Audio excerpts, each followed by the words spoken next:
Bismillahirrahmanirrahim. Assalamualaikum warahmatullahi wabarakatuh. Perkenalkan, saya Bu Nikmah dari SMKN 1 Kota Bekasi. Hari ini saya akan coba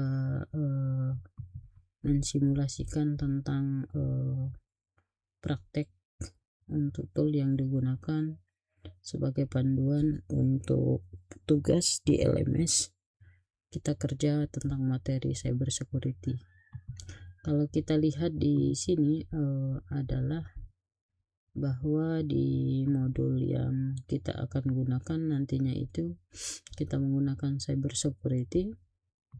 Kemudian ada beberapa task yang harus dikerjakan di sini.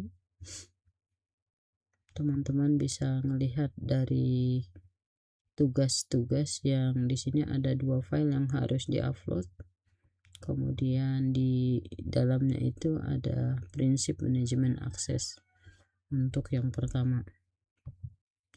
Nah, untuk prinsip manajemen akses ini kita membutuhkan beberapa tool yang harus kita gunakan untuk melakukan praktek ini.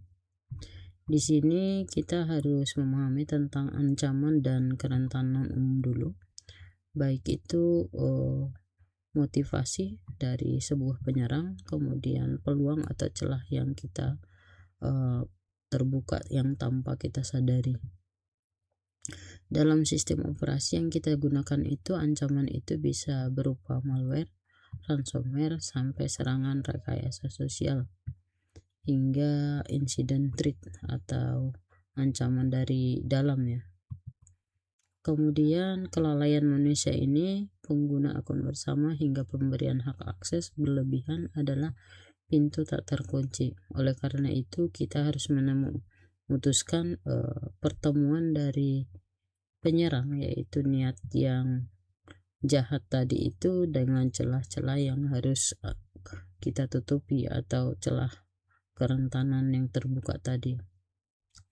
Nah, di sini harus kita terapkan siapa saja yang boleh mengakses sistem dan apa saja yang boleh atau yang mereka lakukan.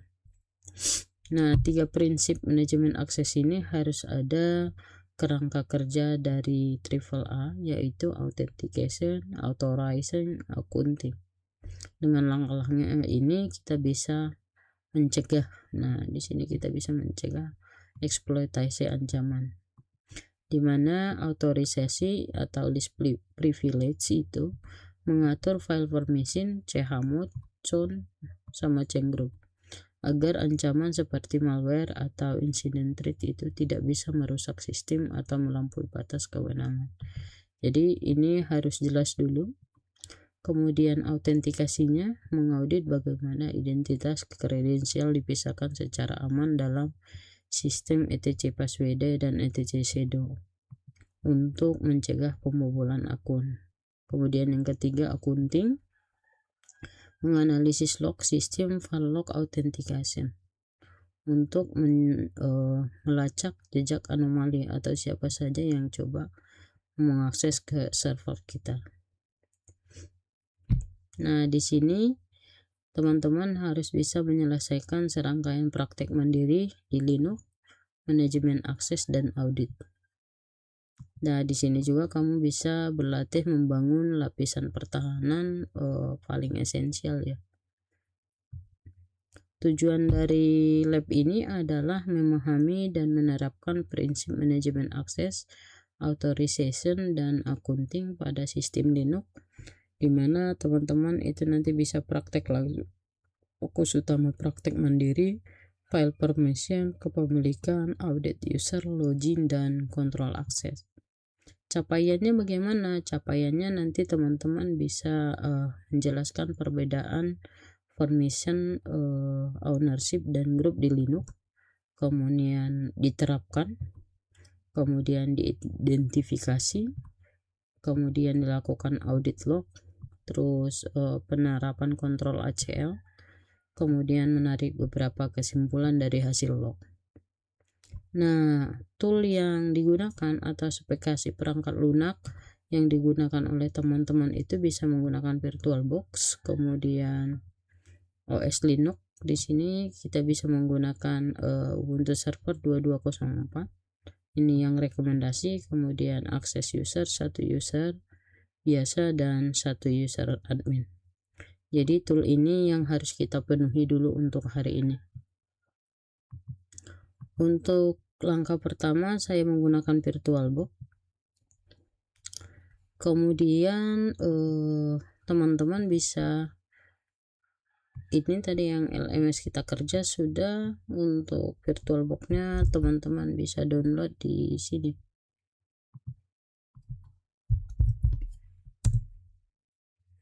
Nah, nanti teman-teman untuk yang OS-nya Windows bisa download yang ini, untuk yang Mac bisa ini, kemudian yang untuk Linux bisa ini.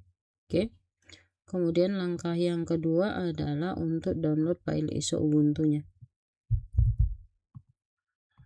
Untuk download file ISO Ubuntu, teman-teman bisa download yang ini. Di modul itu 2204, teman-teman bisa menggunakan itu juga yang ini. Oke, kemudian bisa juga dengan Ubuntu server yang ini. Tergantung milih yang mana, boleh ini, boleh ini. Oke. Langkah selanjutnya akan kita coba simulasikan. Ini kita pilih new. Kita kasih namanya itu lab 1 dalam kurung persiapan. Oke. Kemudian ISO-nya kita pilih ISO 2404. Kemudian yang di bagian sini prosesnya ini, nanti proses pas waktu instalasi kita pilih saja. Sebelum kita start, kita setting dulu.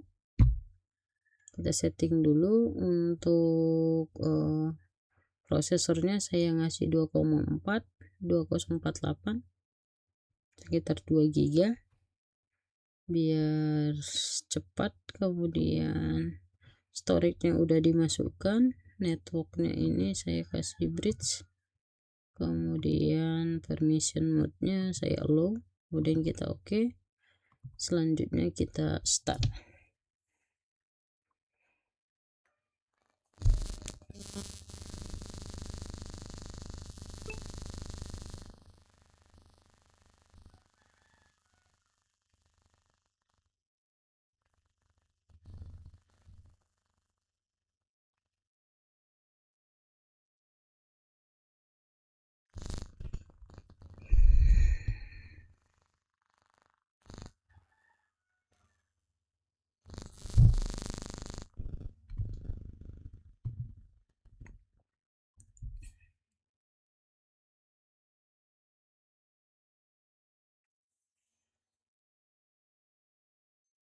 Oke, ini kita enter aja.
Kita tunggu proses instalasinya.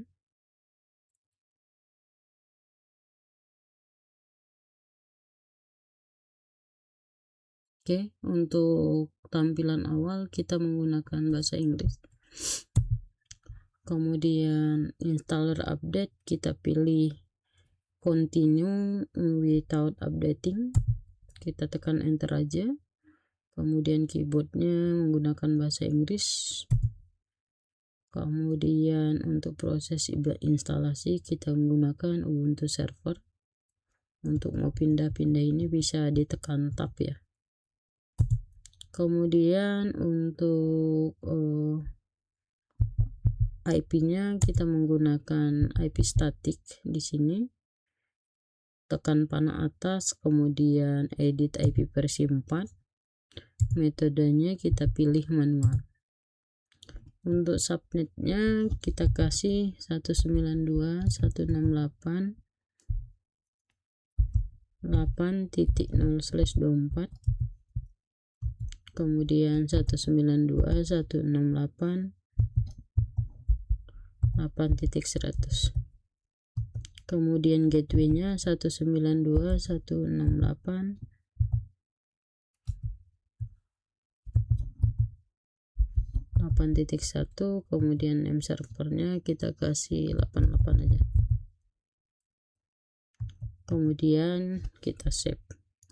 Sebelum ke sana saya coba ngecek kenapa ini 8. Kalau misalnya kita lihat di sini bahwa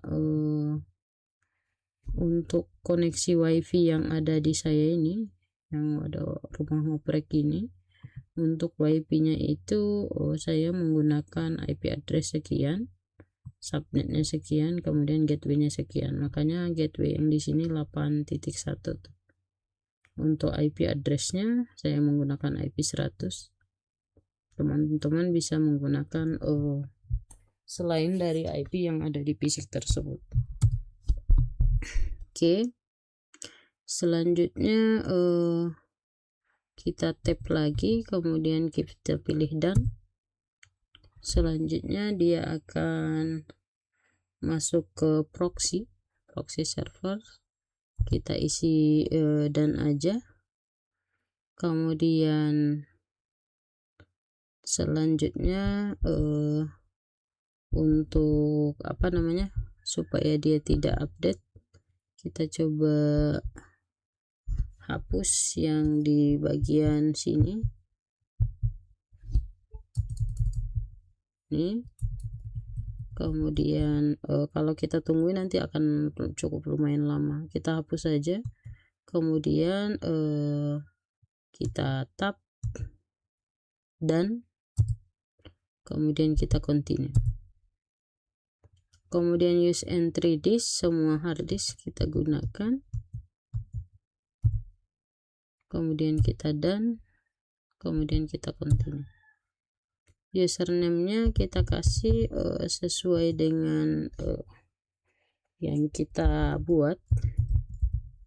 Ini untuk server name-nya sesuai dengan nama teman-teman.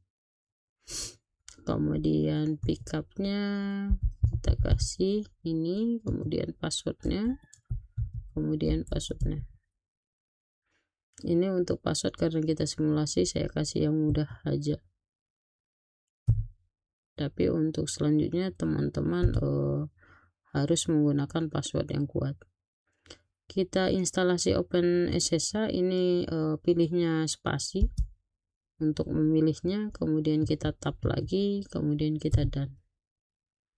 Tunggu proses instalasi sistemnya sampai selesai.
Oke, di sini kita pilih reboot.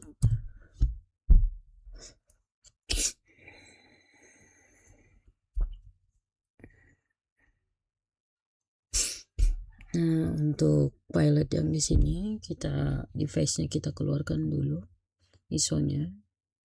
Oke, ini udah di remove ya. Oke, kemudian kita enter aja.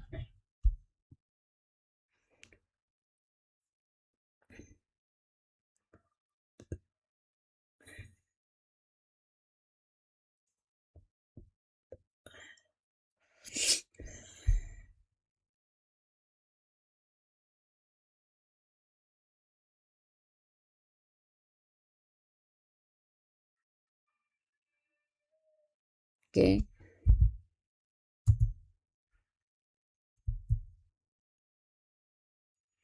kita login.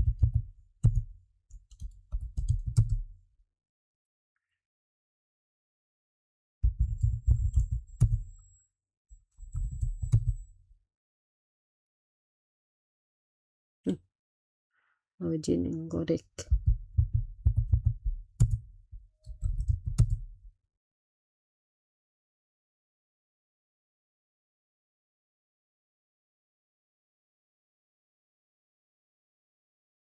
Masukkan username dan password yang tadi pas waktu proses instalasi.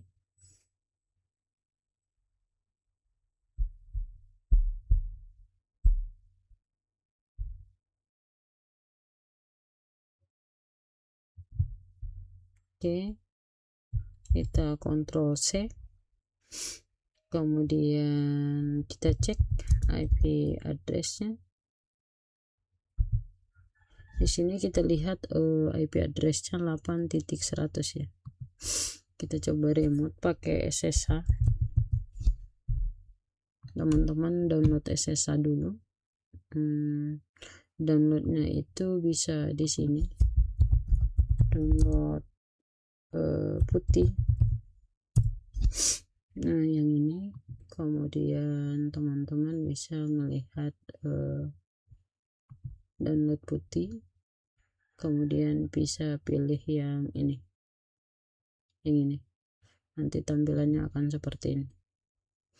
Kemudian saya kasih IP tadi 192.168.8.100, portnya 22. Kemudian ini saya kasih DF, kemudian saya save, kemudian saya open. Oke, untuk settingan backgroundnya saya lebih sukanya itu yang putih. Kemudian ini saya save lagi, kemudian ke apply. Oke, kita login, kemudian kita masukin passwordnya. Oke, kita clear. Kalau kita cek di sini IPA-nya ini, kemudian nano etc hostnya ini sesuai dengan nama teman-teman. Oke, jadi untuk usernya nanti bisa ini, kemudian untuk hostnya itu sesuaikan dengan ini.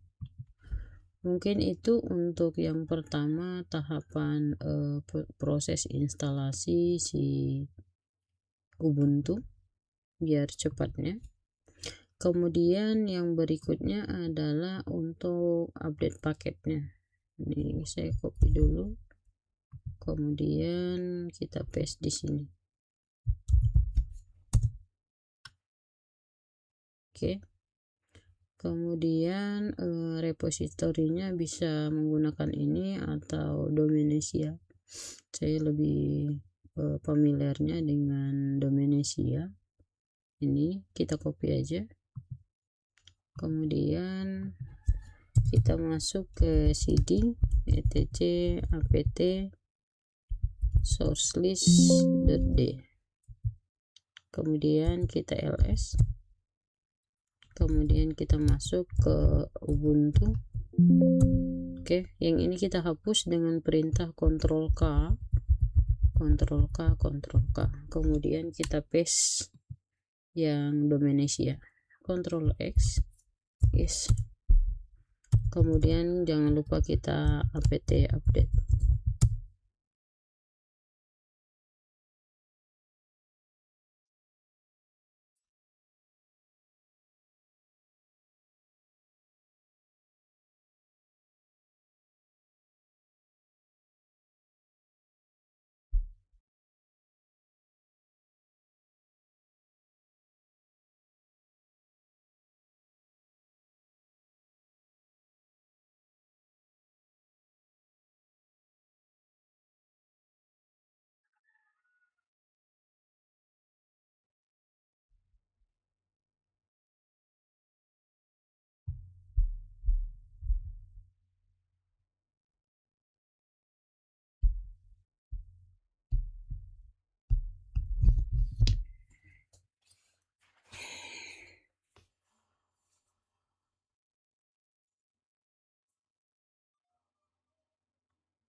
Oke, ini sudah berhasil update ya.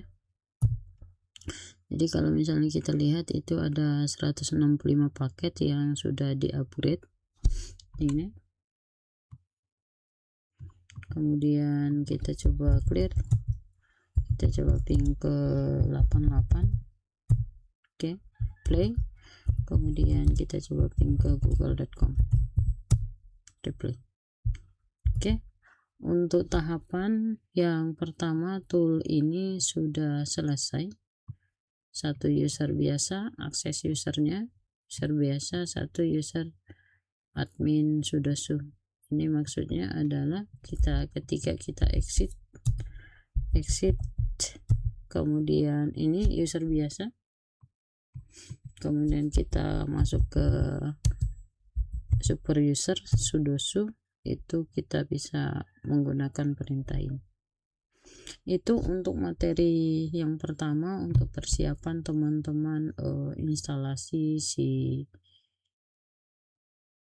Ubuntu-nya di VirtualBox. Kurang lebihnya saya mohon maaf. Sekian.